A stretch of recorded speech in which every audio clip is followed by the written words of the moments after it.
pas avoir ces talents-là. Personnellement, je suis plutôt quelqu'un qui est la main dans le cambouis à ce niveau-là. Et on va du coup voir un peu plus les opportunités financières des crypto-monnaies.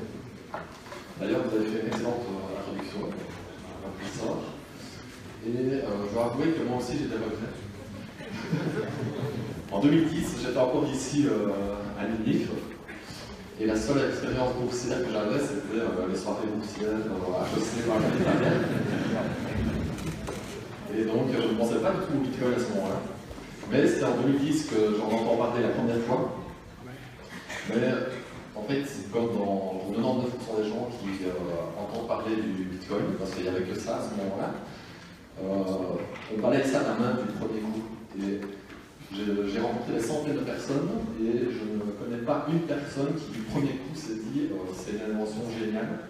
Peut-être maintenant en 2017-2018, c'est peut-être un peu plus facile pour se faire à l'idée parce qu'on a beaucoup plus d'informations, beaucoup plus informés, mais jusqu'avant 2017-2016, il fallait faire vraiment le boulot soi-même et beaucoup de gens finalement balayaient de la main le premier contact avec le Bitcoin. Et finalement, c'est qu'en 2012 où je vois que le monde en reparle, fin 2012, et je me suis dit, tiens, ça existe encore, ça, et du coup, je me suis intéressé, et je ne regrette pas depuis. Alors, crypto-monnaie, un investissement comme un autre. Alors, savez-vous que il y a 4 ans, pour la même conférence de Dow Jones, à mon avis, ceux du staff ne connaissent pas, ceux qui étaient là avant, on a fait exactement le même sujet, et on parlait déjà de l'avenir du Bitcoin à ce moment-là, et j'étais le présentateur. On était dans un autre auditoire, et maintenant on va voir qu'il était assez clairsemé à ce moment-là. Et donc j'ai compté, bon, peut-être que quelques personnes sont déjà parties entre-temps, il y avait 58 personnes, dont 11 amis personnels, parce que prenez un peu pour un fou, à ce moment-là, je leur parlais tout le temps de Bitcoin, etc. Je me suis dit à un moment, venez voir, je vais peut-être vous expliquer, parce que c'était un peu confus quand j'essayais de leur expliquer. Et 12 personnes du staff. Donc en gros, il y avait 30 collègues qui étaient venus. Et je suis assez ravi de voir qu'on peut faire ça le comble, c'est sold out même, plus de 500 personnes, et j'ai la chance de revenir ici 4 ans après. Ne vous tracassez pas, il y a encore beaucoup d'avenir pour Bitcoin. Donc j'espère attiser quand même encore votre intérêt. D'ailleurs, vous avez fait une excellente introduction qui va un peu raccourcir, je vais pouvoir passer beaucoup plus vite dans les préambules. Alors, qui suis-je? Je viens de l'Université de Liège, je suis ingénieur civil et j'ai fait un quadrimestre ici à HEC. J'ai été employé pour une courte carrière de 2 ans dans les télécoms. Je tiens les Bitcoin Meetup à Liège, c'est sur le site meetup.com. Vous tapez Bitcoin Liège et on fait une occurrence chaque mois. Et on est à notre 10e présentation. Je fais partie également d'un cercle d'entrepreneurs qui s'appelle EyesMade, qui permet d'aider les personnes dans le brainstorming d'idées. Et je suis admin d'un site qui s'appelle cryptofr.com. Donc il y a un forum et il y a également Slack, que vous connaissez probablement, ça permet d'interagir en direct via un chat. Alors, donc, comme je vous l'ai dit, je connais Bitcoin depuis finalement 2012 et c'est quasiment quotidiennement que je m'y intéresse pour toujours être à connaître l'état de l'art dans le sujet. Et puis en plus, c'est vraiment assez passionnant, que ce soit au niveau technique, technologique, socio-économique et point de vue financier.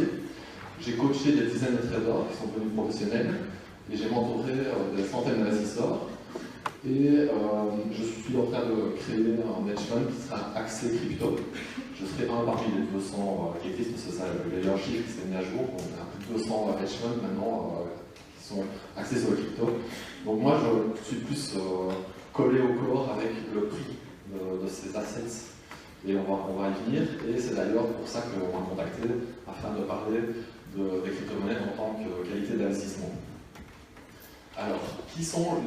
En fait, moi, quand je voulais m'intéresser aux crypto-monnaies, je me demande qui sont derrière, qui sont les utilisateurs du Bitcoin. Alors, je dis Bitcoin, mais sachez que ça veut dire crypto-monnaie, ce sera un peu plus facile à dire. Alors qui sont-ils? Est-ce que ce sont des utopistes? Est-ce que ce sont des hackers? Est-ce que ce sont des mafieux? Est-ce que ce sont des gold bugs, donc des personnes qui sont persuadées qu'il y a une conspiration sur du dollar et qu'il faut absolument tous avoir de l'or? Est-ce que ce sont des geeks?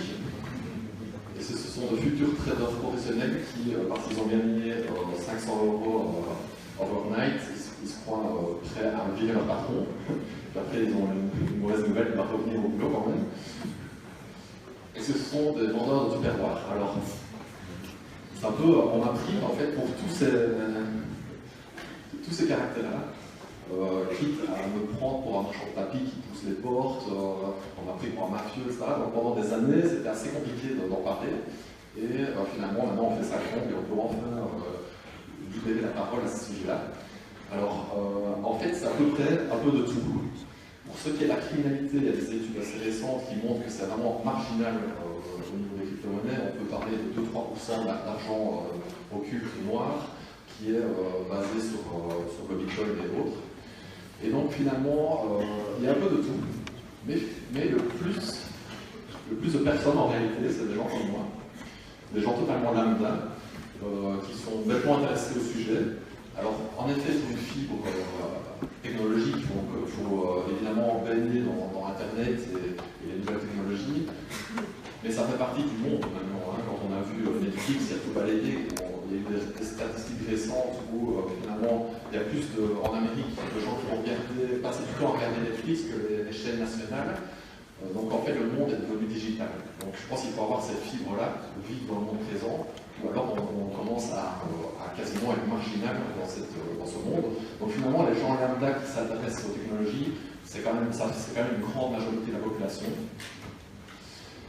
Et puis aussi, finalement, c'est ça où c'est le plus intéressant en tant qu'ingénieur, j'ai directement été attiré par cette fibre-là, c'est surtout un domaine scientifique. Alors là, c'est indéniable au niveau des sciences de l'informatique et au niveau sociétal. Il y a des centaines et des centaines de papiers depuis 2011 qui traitent finalement du sujet Bitcoin. Alors je ne sais pas si on en bien, mais les titres sont divers et variés, ça couvre énormément de domaines. Vous avez le site là pour y accéder. Et voilà, donc je crois qu'il y a plus de 800 publications scientifiques qui ont été issues sur le sujet. Donc c'est pas quelque chose d'aussi anodin ou une arnaque qui n'aurait jamais été documentée au final, ou Tupperware n'a jamais eu autant de publications scientifiques. Donc c'est qu'il y a un consensus au niveau scientifique, c'est une révolution. Et c'est forcément, moi je trouve, du coup, intéressant. Alors c'est également une scène entrepreneuriale et financière. On peut actuellement, je suis sûr qu'en 2017, il y a de futurs Zuckerberg, des crypto-monnaies qui sont en train de naître. Et quand Mark apparaissait sur CNBC en 2004, et que le site s'appelait encore The Facebook, on ne s'imaginait pas que ce garçon-là allait être, il y a eu la liste des 5e plus grande fortune mondiale.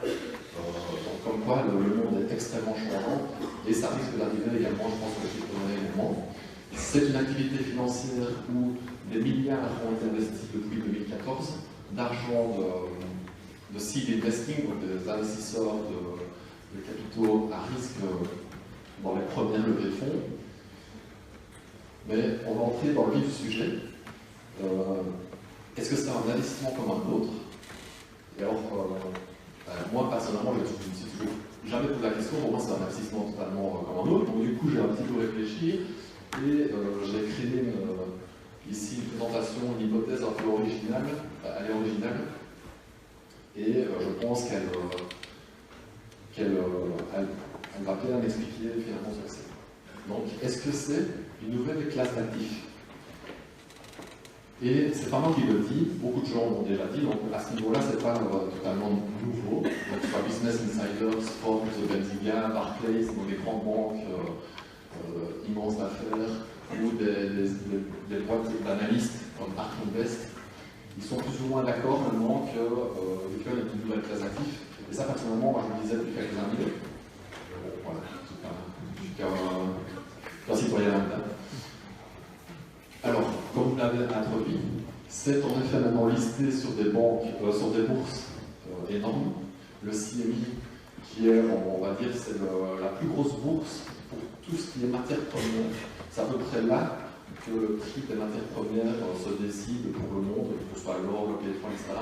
Il y a un volume tel que le prix qui est décidé sur le CME est quasiment le prix finalement mondial et qu'on aura la pompe chez soi en Belgique. Ça a été également listé comme futur sur le CBOE, donc tout ça c'est deux bourses Chicago.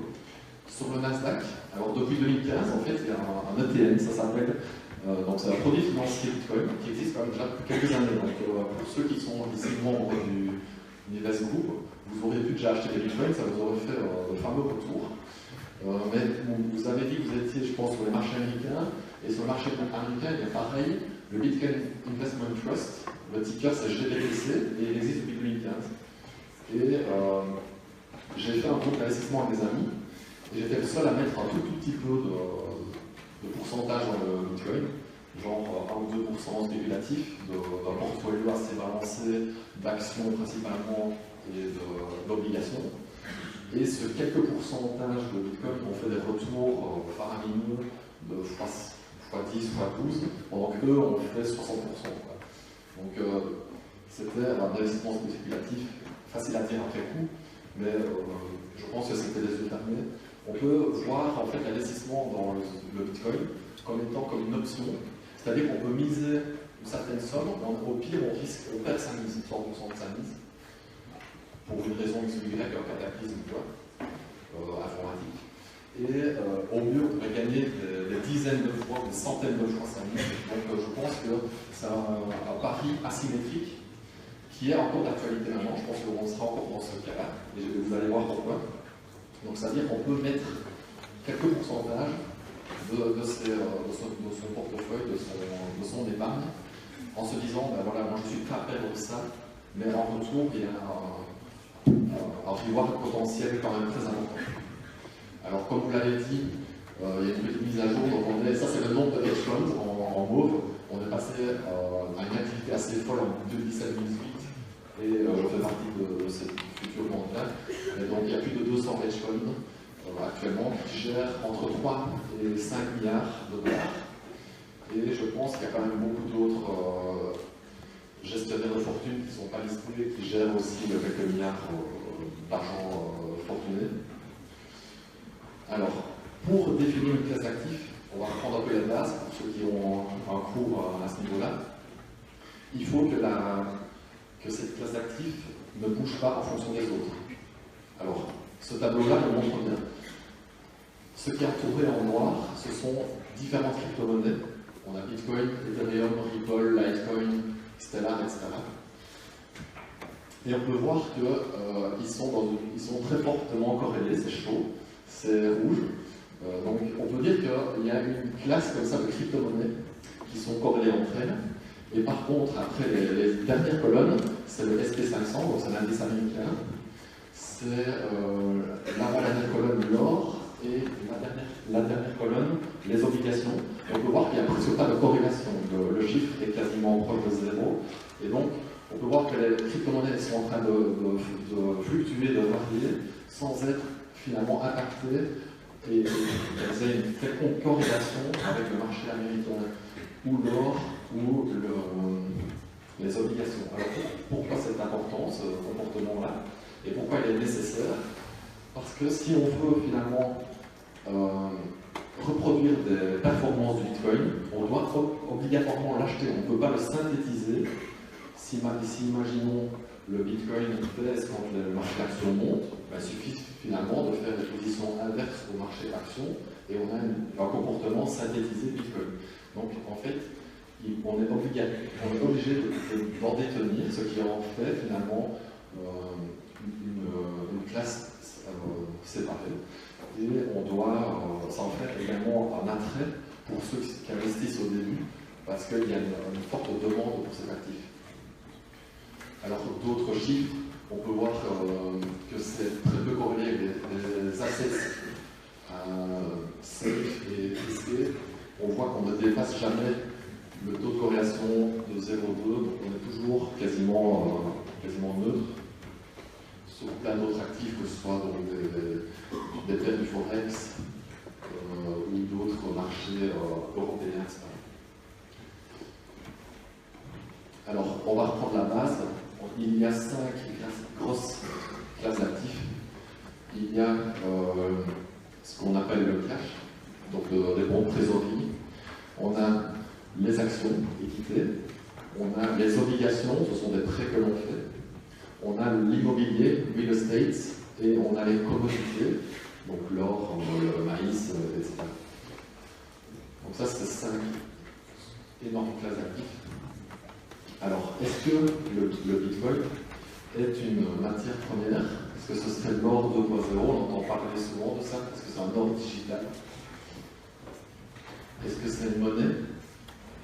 Donc, quel serait, pour moi, si on parle de monnaie à ce moment-là, je me demande quel serait son usage, et je pense qu'elle serait fortement l'intérêt de cette facette du Bitcoin, ce serait l'adoption, finalement, le nombre d'utilisateurs qui vont utiliser cette monnaie.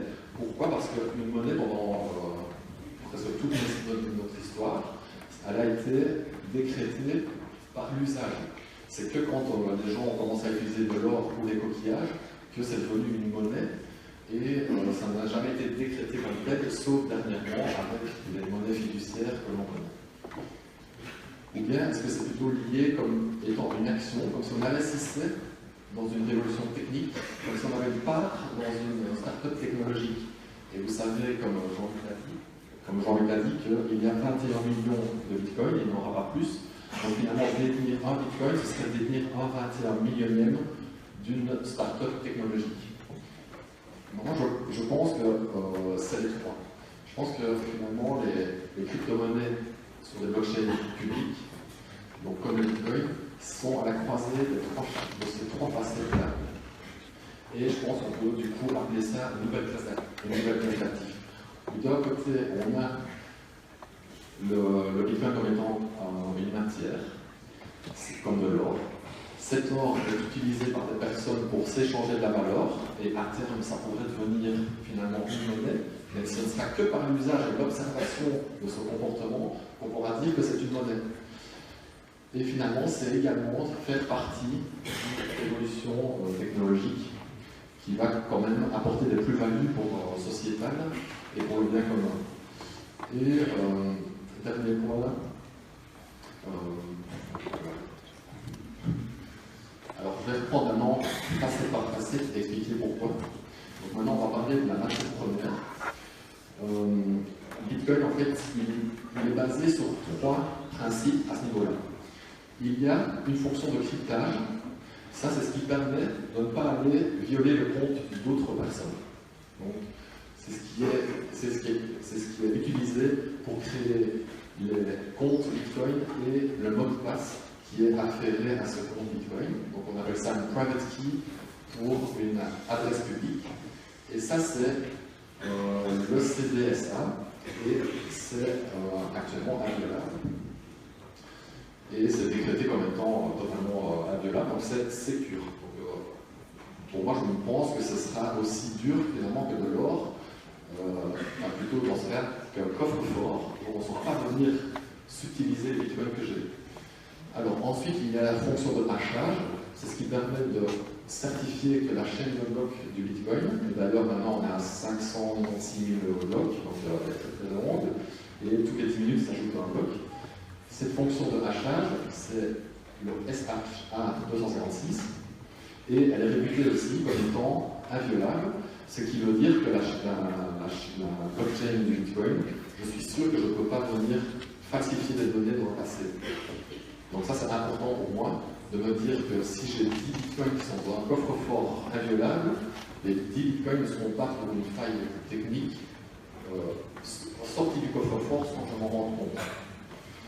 Et donc, ce couplage de ces deux fonctions, une de cryptage et une de hachage, permet d'assurer la rareté du bitcoin. Et donc j'ai quelque chose pour moi persuadé que c'est aussi valable et solide que de l'or. Alors, on a vu le nombre de bitcoins qu'il y aura dans le futur. Il n'y en aura pas plus de 21 millions. Et on est à plus ou moins 17 millions. Donc, il y a déjà une grosse majorité de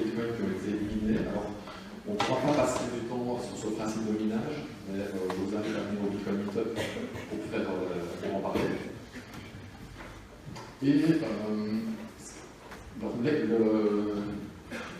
la révolution dans le Bitcoin, c'est le consensus de Nakamoto qui permet de décentraliser en fait le progrès et la technicité du Bitcoin. C'est-à-dire qu'on a des codeurs d'un côté, on a les mineurs, on a des business, on a des utilisateurs, et tout ça baigne dans un prix du marché. À partir du moment où des codeurs doivent décider d'avancer, de changer par exemple le nom du Bitcoin, ils veulent le changer en Bitcoinium, ils pourraient le faire, mais seulement il faut que le prix du marché va mal le prendre en fait. Donc ils vont, eux, essayer toujours d'apporter un code intéressant qui va dans le bon fonctionnement et la pérennité du Bitcoin. Et on peut dire pareil sur les autres, donc ça, on appelle ça les 4 piliers de l'expérience, et chacun sont horizontaux.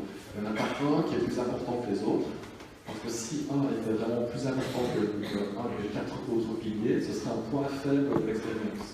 Donc en fait, c'est une expérience horizontale, elle est décentralisée, et il n'y a pas d'endroit où aller toquer pour demander de cesser des activités sur la blockchain du Bitcoin. Elle est en ce sens inviolable, insaisissable.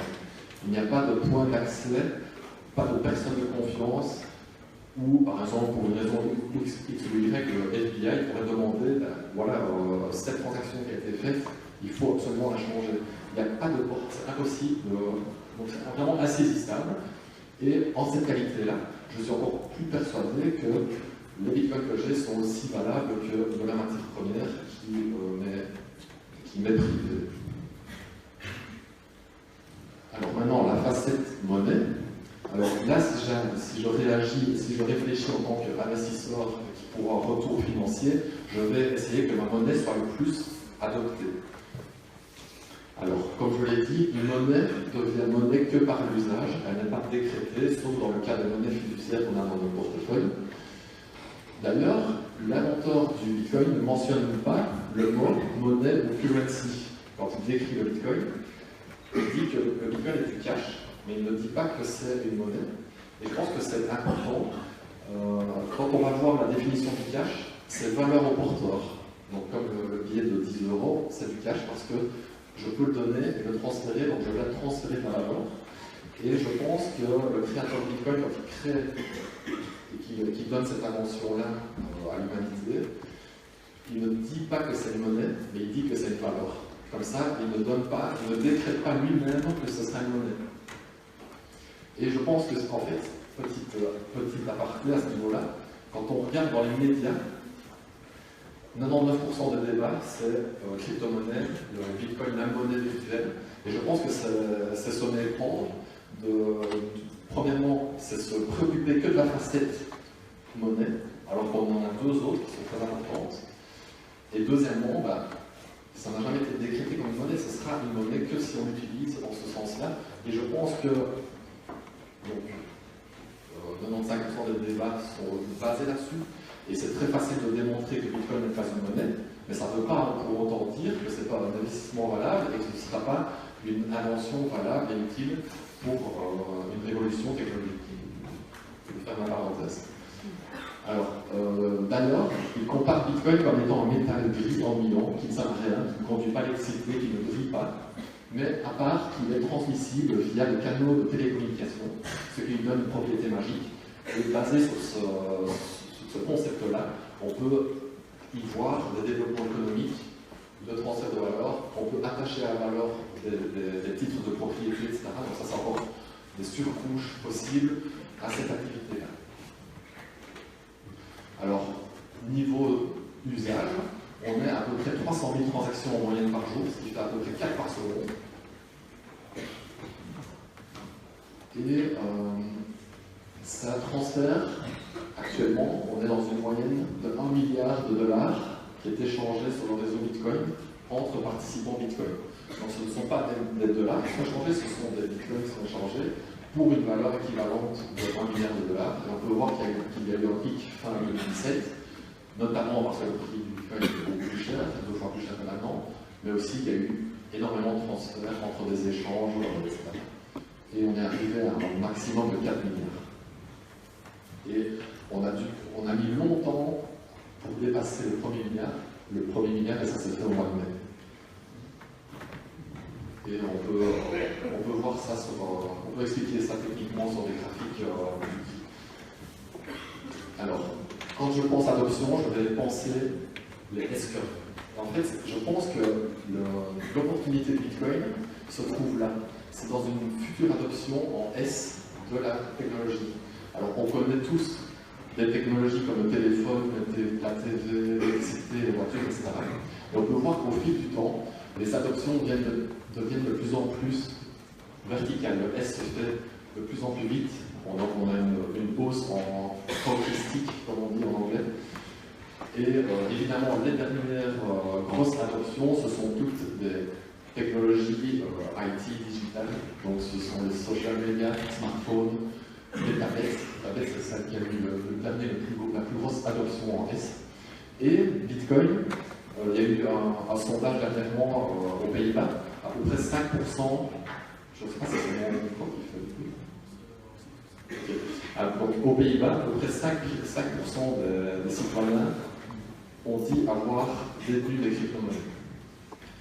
Et on pourrait reporter les 5% ici, et en fait Bitcoin n'est qu'au tout début de son S. Alors, le risque, c'est que ça se plante, très bien, vous avez perdu votre mise. Le reward potentiel, c'est que ça augmente très vite. Donc c'est ça que je pense l'opportunité de l'investissement Bitcoin, c'est ce genre d'adoption en S. Pareil, donc là on peut retrouver l'adoption des voitures électriques, et on peut reporter par exemple que la Suède est à 5%. Donc on est vraiment, quand on est à 5%, on est au tout début de cette adoption en S. Et je pense qu'en Corée du Sud, il n'y a pas eu de bannissement du Bitcoin d'ailleurs. Énormément de gens l'utilisent aussi, je crois qu'on dépasse les 5%. Au mois de décembre 2017, Coinbase, qui est un échange américain, le numéro 1 qui est en crypto-monnaie, a dépassé les téléchargements YouTube, Messenger, Instagram, Snapchat. Donc il y a eu vraiment un effet de grand public, et on est au début de ce test. Alors maintenant, on va dans la facette, on devient actionnaire de Bitcoin. Donc là, c'est Bitcoin comme étant une part de société, comme une equity qu'on a dans une start-up. Alors, l'état de la start-up, on peut la mesurer par exemple en nodes que le Bitcoin a. Le Bitcoin, il y a 11 900 serveurs qui ont une copie de la blockchain. Donc il y a 11 900 fois ces blocs, ces 500 000 blocs, qui sont tous identiques. Si on veut corrompre une transaction, il faudrait aller dans tous ces nodes, changer les blocs, avec aussi une force informatique importante pour casser en guillemets le hachage. Donc ça, aussi, c'est infaisable. Mais bon, même si c'était faisable, il faudrait qu'il puisse, avec cette puissance énorme, aller corrompre également tous les nodes au même moment. Donc ça montre un peu la dispersion dans le monde également. C'est important, par exemple, que les nodes soient bien éparpillées dans le monde pour, en cas de cataclysme ou de guerre mondiale, que le réseau soutienne toujours la valeur du Bitcoin. Voilà. Donc ça, c'est l'évolution du nombre de nodes au fil du temps. Ça démarre en 2015. On est maintenant à 12 000 nodes. On a longtemps été à 6 000. On a doublé les nodes dernièrement. Malgré que la blockchain, donc c'est la base de données qui contient tous les blocs du Bitcoin, pèse 160 gigas et a au moins fait 3 sur ce temps-là.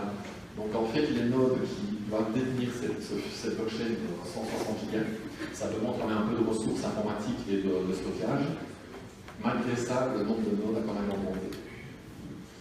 Alors, je pourrais me dire aussi, j'investis dans du temps de cerveau, dans des cerveaux, dans des talents. Bitcoin, c'est 504 contributeurs au code. Donc c'est un code open source, on peut y apporter n'importe quelle modification. Ensuite, les contributeurs décident, enfin c'est pas les contributeurs dans ce cas-là, mais il y a un débat qui se fait, donc c'est sur GitHub, c'est un truc tout à fait commun dans le développement open source. On peut y apporter une modification. Il y a un débat qui se fait et ensuite c'est accepté ou pas. Et il y a eu au moins 504 personnes qui ont été acceptées pour 15 902 modifications du code. Donc depuis 2009, l'origine du Bitcoin, 99% du code est différent.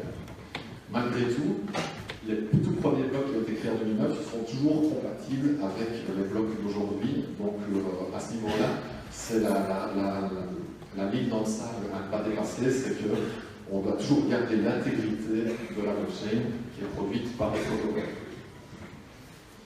On peut se dire aussi, est-ce que c'est une grande infrastructure? Le minage du Bitcoin, en mai 2013, il valait 85 terahash par seconde. Et je ne sais pas si on voit, mais là maintenant, on est à 22 millions de terahash par seconde. Donc en l'espace de quelques années, on a totalement multiplié quasiment par des facteurs millions la puissance de minage qu'il y avait en 2013. Cette puissance-là, en fait, elle sécurise, pour faire un raccourci grossier, elle sécurise le chaînage des blocs. Donc c'est un million de fois plus compliqué d'enlever un bloc qu'il y a quelques années. Alors, quels sont les enjeux de cette société? Quelle est sa plus-value pour le monde? Ça, c'est ça, c'est le fonctionnement de la monnaie fiduciaire.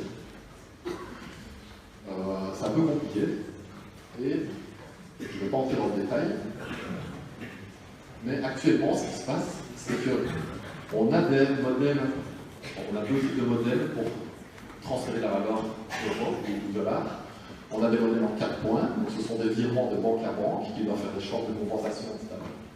Entre un commerçant A et un commerçant B, où on a des modèles en 3 points, comme PayPal, Mastercard, Visa, qui eux regardent si le client B peut envoyer de l'argent au client B, enfin, de A à B évidemment. Et tout cela est connecté à la valeur du dollar, qui est soutenue par cette machinerie énorme. Et finalement, on peut interagir avec notre banque ou PayPal via Internet. Donc il y a 2 ponts qui se font. Ici, Bitcoin, c'est un protocole informatique qui produit bêtement une base de données dans laquelle on peut faire confiance, dans laquelle il y a de la valeur, parce qu'il y a de la rareté. Et c'est un peu une pièce manquante du puzzle Internet. Donc on peut y transférer des données, des informations, on peut faire de la vidéo, etc. Mais il manquait une pièce pour transférer de la valeur. Et Bitcoin répond en étant un protocole simple, robuste, qui introduit du fini dans le monde infini et duplicable de l'information.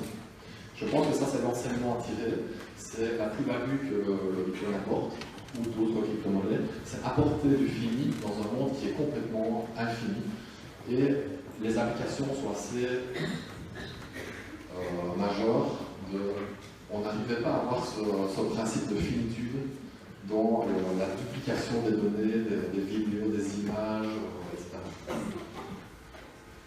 Alors, actuellement, l'usage du Bitcoin, et là, il est assez chaotique, il est un peu primitif et un peu similaire à l'utilisation du téléphone au début du siècle. C'est plutôt fin du XIXe siècle. Ça s'appelle la tour téléphone de Suède, à Stockholm. La tour téléphone de Stockholm, pardon, en Suède. Et ça, c'était les rues de Manhattan devant Wall Street.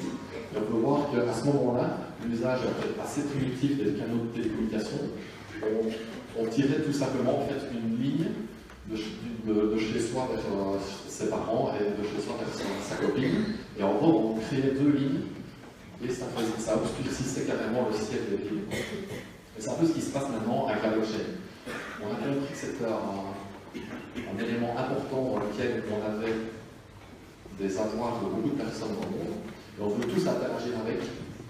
Et là, actuellement, il y a eu pendant 2 ans une stagnation de l'évolution dans le Bitcoin. Et on en a souvent entendu parler, etc., parmi ces détracteurs. Et c'est d'ailleurs une raison pour laquelle beaucoup de gens se sont lancés dans les altcoins en disant bah, Bitcoin, ça n'évolue pas, c'est désuet. Et cet altcoin-là, par contre, elle va régler les choses. En fait, il y a eu un problème politique dans Bitcoin. Et ça a été résolu cet été. Et on est en train de vivre un moment ARPANET. Donc ça, c'était une carte d'Internet historique. Ça a commencé en 69 et on traçait à ce moment-là la carte d'Internet. Parce que c'est pas encore possible de le faire, on peut tracer les interactions entre les universités, etc. Alors, on a la même chose maintenant sur Bitcoin. On a un développement au-dessus de la blockchain. Alors, je vais prendre un raccourci, ça vaut toute une présentation que vous pourrez découvrir au Meetup que j'ai faite récemment. Donc, on a découvert qu'on peut mettre une couche au-dessus. Imaginons qu'on a la blockchain ici. Plein de nodes qui détiennent une copie de la blockchain du Bitcoin. On pourra mettre une couche au-dessus, où des interactions se font.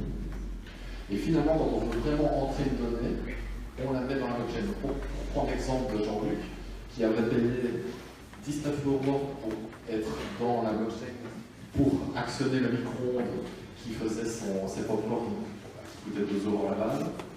On pourrait se dire, on pourrait faire cette action d'actionner un micro-ondes, on pourrait le mettre au-dessus de la blockchain, c'est pas important. Et c'est vraiment qu'à partir du moment où on veut ancrer des données, on interagit avec la blockchain. Donc pour éviter qu'il y ait des applications un peu trop futiles, on est en train de créer ce qu'on appelle un second layer. Et dans le cas de Bitcoin, il s'appelle Lightning Network. Et il y a plusieurs particularités qui sont assez intéressantes. On ne va pas y venir. Alors ça, c'était sur le mainnet. C'est-à-dire que sur le Bitcoin, il y a une partie du Bitcoin qui s'appelle testnet. On peut faire ce qu'on veut. Et puis il y a le mainnet qui est vraiment le live et qui est là avec de l'argent réel. Parce que sur le testnet Bitcoin, ce sont des Bitcoins en test. On peut en créer comme on veut et on peut commencer à pouvoir interagir avec. Tandis que sur le mainnet, là, c'est vraiment l'argent est à risque et c'est en train de se créer. C'est un peu comparable avec la carte Internet avec des serveurs. Ça a fort évolué. Là, le 23 du 1, c'était cette carte-ci. Et le 23 février, on a cette carte-là du Lightning Network Bitcoin. Alors, petit point, c'est pas encore du tout au point.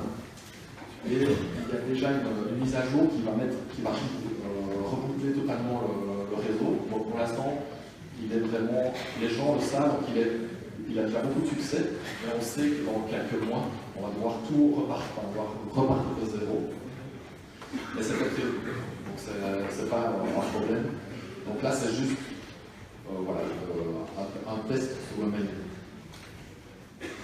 Et donc finalement, je pense que mon hypothèse tient en disant que les crypto-monnaies sont une nouvelle classe d'actifs avec 3 facettes. Se préoccuper totalement uniquement de la monnaie, c'est dommage, on perd du temps, énormément de débats, des prix Nobel, etc., qui constamment disent que c'est pas une monnaie. Il y a eu la BCE qui a fait aussi également une update sur son site pour se dire que le Bitcoin, c'est pas quelque chose de légal, il n'y a rien derrière, etc. Donc, je pense qu'on perd du temps, à se préoccuper de ça. D'un autre côté, vous qui êtes informés, vous pouvez profiter de ça, parce que même les gens avec les plus grands QI de la planète et les banques centrales sont en train de se méprendre sur le Bitcoin, tandis que nous, on sait ce que c'est. Finalement, comment faire sur la valeur du Bitcoin? Alors, je ne sais pas si j'ai là-dedans c'est une test, parce que je sais que ça va un peu avancer. Tout petit. Je vais voir ce que je peux dire. Ah oui, voilà, ça c'est important. Par exemple, la capitalisation du Bitcoin. Aujourd'hui, elle vaut 167 milliards. Il y a 4 ans, quand j'avais fait la conférence, c'était 5 milliards. Donc on a 167, 9800 $ BTC. Au plus haut, le 17 décembre, on était à 330 milliards. Mastercard Visa, c'est 463 milliards. Donc ça, c'est un peu dans le modèle, on va discuter les monnaies sur les marchés cotés. Et l'or, lui, c'est 8000 milliards. Moi, je pense que le curseur se trouve entre 0 et 8000 milliards. Et que Bitcoin aura tendance, je pense, à un jour à atteindre le trillion. Et peut-être qu'à ce moment-là, on aura un phénomène qui va arriver où, quand le Bitcoin gagnera de la valeur, ça sera peut-être l'or qui perdra de sa valeur. Mais ça, c'est un peu en rêve. Je pense que c'est un scénario qui est assez probable. Ce sera assez marrant de voir s'il y a un effet de vase communicant qui va se faire. Il faut savoir que l'or, c'est très bien, mais c'est pas utilisable. C'est énormément d'or qui est stocké et on ne sait pas l'utiliser, même pour les particuliers. Tandis qu'on pourrait avoir le même genre de sécurité du Bitcoin. Ok, c'est pas tangible, mais on a des bonnes raisons pour se dire que ça peut détenir la valeur, mais on peut l'utiliser. C'est comme si on avait de l'or en coffre, genre un lingot de 1 kg, et que sous simple pression de l'eau, on pouvait gratter quelques grammes pour payer des vacances, boire plein, etc. Donc je pense que c'est pas farfelu comme scénario. Alors, un point sur la liquidité, à peu près chaque jour, on a 1/15 de la capitalisation qui est en volume. C'est-à-dire que tous les 15 jours, il y a autant de volume que le market cap, la capitalisation du Bitcoin. Donc je pense que c'est un actif très liquide qui, du coup, aussi ne permet pas de manipuler le marché.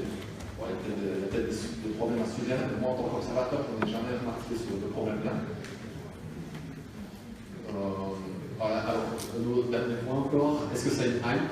Moi, je pense que la hype, je ne sais pas si vous connaissez le Gartner's Hype Cycle, c'est une institution qui dit voilà, telle chose est pour l'instant beaucoup trop hypée. Par exemple, ça a été l'Internet des objets, ça a été les social media, etc. Il classait, vous voyez à gauche, en 2014 et 2015, les cryptocurrencies quasiment au top de la hype, pour finalement devoir connaître une dépression et finalement un plateau de productivité. Et je pense qu'on a eu la dépression en 2014-2015. D'ailleurs, voilà le prix du Bitcoin à ce moment-là. On a eu 2013, on a eu vraiment des expectations beaucoup trop grandes. Finalement, le prix a baissé dans 2 ans, c'était baissé ou neutre. Et finalement, on a eu un plateau de productivité qui est apparu en 2016 pour finalement créer la bulle de 2017. Et je pense que la hype est derrière. On n'est pas ce qu'on a vécu en 2017. On est déjà passé le plateau de productivité pour de nombreux métriques. Tandis qu'en 2013, c'était assez faible à ce niveau-là. Et je crois que je termine là-dessus.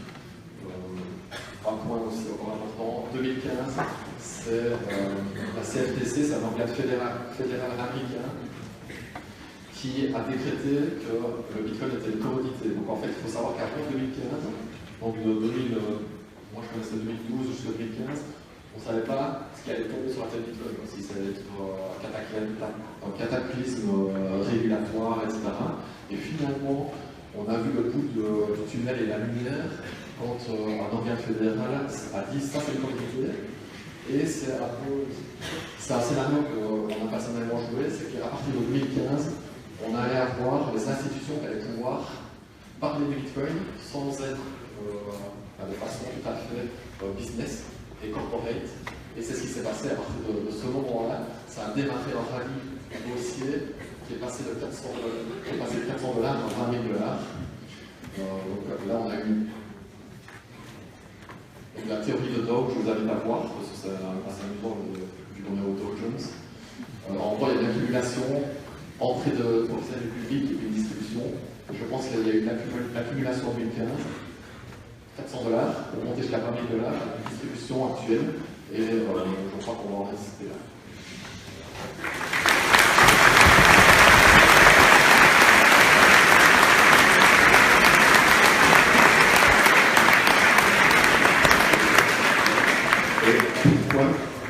Point d'espoir. Il y a 4 ans, j'entamais la présentation avec vous êtes des témoins privilégiés de l'avenir, bravo à vous, et je pense que c'est encore d'actualité. Voilà.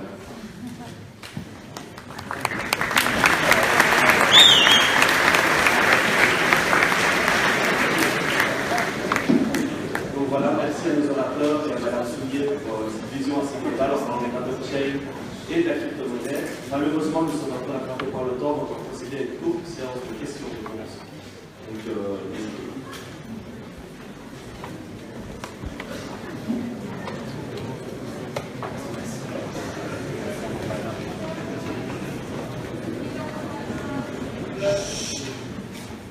une question. Je pense que vous avez misé sur la crypto-monnaie la plus hype des dernières années, ce qui vous a permis de devenir millionnaire. Si vous êtes aujourd'hui, et compte tenu du fait qu'on connaît la technologie, pourquoi ne pas parler d'une autre crypto qui pourrait dupliquer la technologie et donc l'abandonner du jour au lendemain? En fait, ça n'a pas été la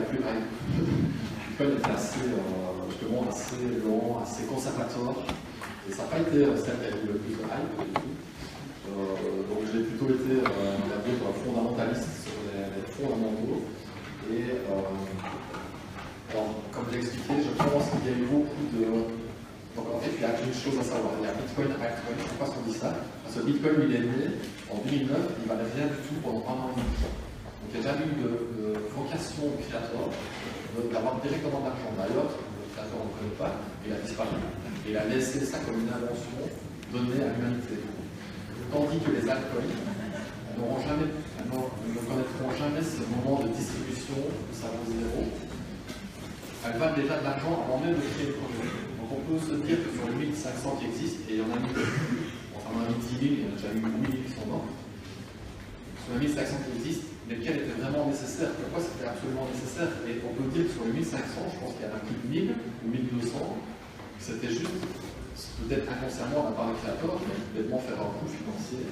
Et je pense qu'elles n'ont jamais les qualités du Bitcoin en termes de sécurité, du lignage, etc. Donc il y a beaucoup de métriques à prendre en compte. Et je ne pense pas que les altcoins apportent pour l'instant une révolution au niveau des crypto-monnaies. Oui, je pense que pour tout ce qui est altcoin, c'est très intéressant. Il y a quand même des innovations en termes d'anonymous, de crypto-monnaies plus anonymes. Un des critères pour être une bonne devise, c'est d'être fongible. Donc, ce qui ne pousse pas à passer qui a des moyens de Bitcoin acquis. Mon exemple, Yacine a acheté des Bitcoin de Mathieu et de Mathieu est assez loin, mais c'est Mathieu un dealer de drogue, c'est pas bien que personne n'en veut pas. Je crois qu'il y a quand même des choses intéressantes qui se passent dans le monde des altcoins, mais après je rejoins Mathieu sur le fait que voilà, il y a 90% de tout ça à remonter. Et c'est très dur de placer des bons paris. Mais voilà. Et je trouve intéressant par exemple 5 ou 6 projets. Je ne suis pas Bitcoin, c'était beaucoup plus simple de parler de ça parce que c'est lui qui fait le baromètre du secteur.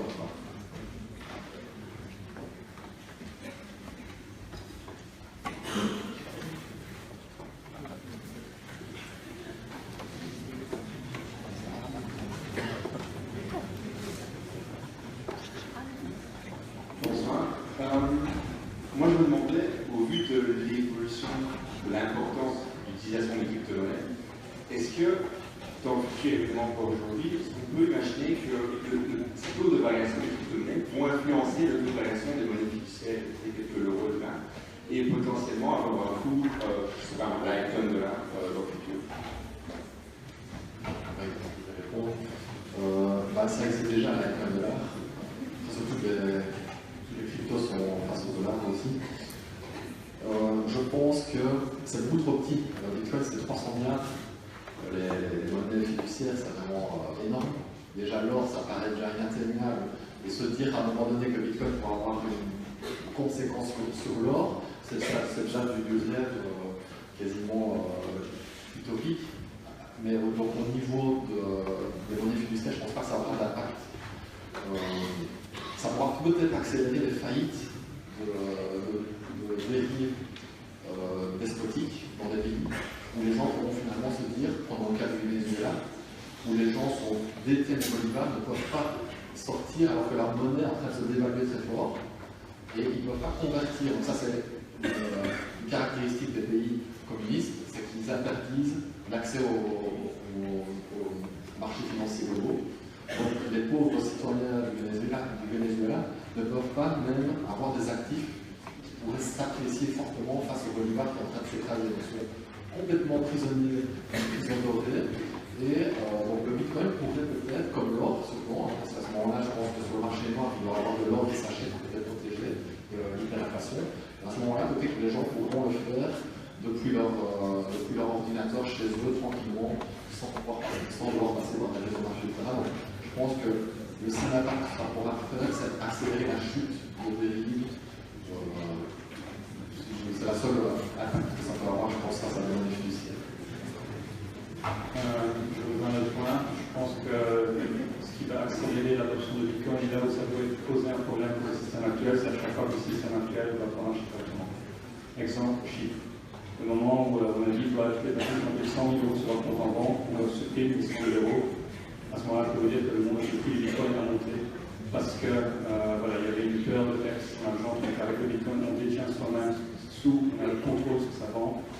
Ce n'est pas le cas dans ce cas de figure avec les groupes. À chaque fois qu'on a une crise financière majeure, on peut s'attendre à une recherche vers d'autres alternatives. Au Zimbabwe, au moment où il y a des billets de 100 millions de dollars qui sont émis, la première chose que les gens font, c'est acheter un MP3, c'est acheter un iPod.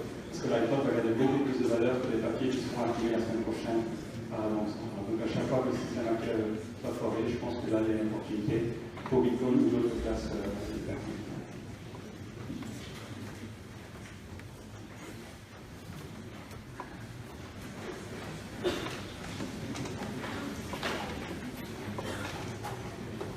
On parle beaucoup dans les médias de l'impact énergétique, la consommation électrique, tout ça, du système du Bitcoin et de la blockchain. Je veux savoir ce que vous en pensez, est-ce que c'est des grosses conneries ou c'est vraiment un impact négatif?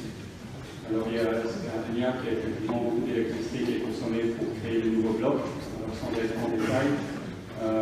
Il y a deux éléments à prendre en compte. Le premier, c'est le fait qu'aujourd'hui on fait 7 transactions ou 4 transactions par seconde en moyenne, et que donc effectivement toute cette masse d'énergie pour un système de transactions, c'est tout à fait disproportionné. Par contre, si on arrivera avec des évolutions qui ont été montées par Mathieu, Lightning Network, etc., à avoir des milliers de transactions, déjà ça réduit le coût énergétique par transaction. Et un deuxième point, c'est le fait qu'on consomme de l'électricité, c'est lié au fait que la personne qui crée de nouveaux blocs reçoit des bitcoins. Et donc c'est plutôt un problème humain qu'un problème technologique, dans le sens où les gens sont prêts à payer des milliers d'euros et à consommer et à brûler de l'électricité pour gagner ces bitcoins parce que ça vaut plus que de l'électricité consommée. Donc c'est ce qu'on appelle, c'est lié au game theory qui est encodé dans le protocole. Mais on pourrait très bien imaginer d'autres consensus mécanismes ou d'autres façons de créer des blocs et de s'assurer du consensus sur la chaîne qui ne requièrent pas cette électricité. Alors il n'y en a pas un qui m'a 100% convaincu jusqu'à maintenant, mais plutôt que le proof of work qui est d'avoir le proof of the need of electricity, et ce qu'on appelle le proof of storage, qui peut être assez intéressant, le proof of stake aussi, mais aussi j'attends de voir quelque chose qui est vraiment waterproof. Mais pour moi, c'est pas un réel problème. Enfin, oui, les chiffres sont là, c'est assez gros, mais c'est pas quelque chose qui peut être résolu et qui est inhérent à la technologie. Alors j'avais anticipé la question, on la pose régulièrement et j'avais préparé un slide pour ça. Je pense que c'est du même niveau que ce qui s'est passé entre le début de Bitcoin jusqu'en 2016 au niveau de la criminalité. Il fallait absolument criminaliser les utilisateurs, etc. Je pense que c'est la même chose qui se passe sur le Bitcoin au niveau de sa consommation énergétique. Alors qu'est-ce qu'il consomme? C'est pas consommer de l'électricité, c'est la production d'électricité. Déjà, ça c'est déjà un point à expliquer à ceux qui veulent débattre. C'est pas consommer qui consomme en partie, et c'est la production. Alors, si on regarde la consommation électrique du Bitcoin, tout ceci c'est à l'échelle. On est ici. Ce sont des chiffres de Bloomberg qui ont calculé que créer les monnaies et les billets, ça consomme 11 TWh. Le Bitcoin est 16 TWh. Rien que le minage d'or, qui en plus est très impactant pour l'environnement. Et c'est là qu'on voit que c'est important de différencier la consommation d'énergie et la production d'énergie. Dans ce cas-ci, ça consomme d'énergie, mais en plus ça impacte l'environnement. On ne nous a jamais parlé du mining de l'or. On ne nous a jamais dit que ça allait tuer la planète, alors que pour le Bitcoin, on est en train de le dire dans les titres des journaux, etc. Et si on prend le processus industriel qui consomme le plus d'électricité, c'est l'aluminium, 803 TWh, donc très loin déjà du Bitcoin. Et il y a une étude de BitMEX, bitmex.com, qui a remarqué que les mines Bitcoin étaient fortement proches des productions d'aluminium en Chine. Et il faut savoir que la production d'aluminium a fort chuté, donc il y a eu une offre d'électricité, et cette offre d'électricité, quasiment 28 km de barrage hydroélectrique, a été captée par le Bitcoin. Donc non seulement le Bitcoin consomme finalement peu par rapport à d'autres choses, mais en plus il consomme une partie importante d'hydroélectricité.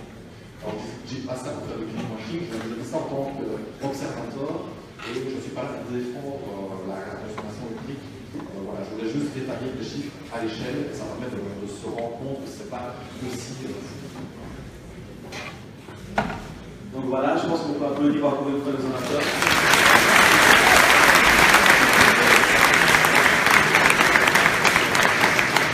Je vous propose maintenant qu'on se retrouve tous dans le hall pour voir le public peut-être sur d'autres choses à investir.